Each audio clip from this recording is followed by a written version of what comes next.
राजवीर, सर्दियों में अक्सर ड्राइविंग दौरान रात के टाइम ज़्यादा एक्सीडेंट क्यों होते हैं जबकि गर्मियों में कम होते हैं? जबकि गर्मियों में कम होते हैं। अच्छा, उसकी मेन वजह ये है कि हम सर्दियों में रात के टाइम हीटर चला रहे होते हैं गाड़ी में, हमारे शीशे बंद होते हैं और अंदर हीटर चल रहा होता है, ऑक्सीजन की कमी हो जाती है। तो हम जो गलती करते हैं ना, जो मेन गलती है वो ये होती है कि ये वाली जो नॉब होती है ना, ये हम इस तरफ रखते हैं और इधर नहीं करते हैं। जब आप यहाँ पे रखेंगे तो आपकी जो सर्कुलेशन है, आउटर सर्कुलेशन, वो बंद हो जाएगी, यानी बाहर की हवा अंदर सर्कुलेट नहीं होगी। और अगर आप यहाँ पे रखेंगे तो फिर बाहर की हवा अंदर भी सर्कुलेट होती रहेगी। अच्छा, उसका फिर क्या फ़ायदा है? ये जब बाहर की हवा सर्कुलेट होती रहेगी तो हमें सांस लेने में दुश्वारी नहीं होगी।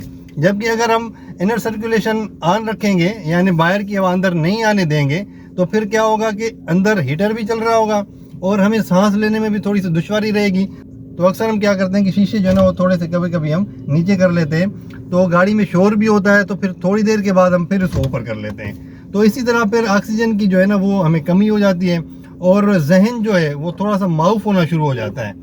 तो फिर हमें आहिस्ता आहिस्ता ऑटोमेटिकली नींद का झटका आने लगता है और एक पॉइंट ऐसा आता है कि हमें पता नहीं लगता है, कि ड्राइवर को पता नहीं चलता, वो सो जाता है और उसका एक्सीडेंट हो जाता है, गाड़ी उसके नीचे वर्ज में चली जाती है। तो इसलिए गर्मियों में तो एसी चलता है, उससे ये होता है कि बंदा रिलैक्स तो होता है लेकिन ऑक्सीजन की कमी नहीं होती। लेकिन सर्दियों में जब आप हीटर चलाते हैं तो अंदर रूम में ऑक्सीजन की कमी हो जाती है। तो हमेशा इस नॉब को आपने इसी तरफ रखना है जब आपने हीटर को यूज़ करना है, तो काफ़ी हद तक आपको नींद भी नहीं आएगी और एक्सीडेंट के खतरात जो होते हैं वो थोड़े से कम हो जाएंगे।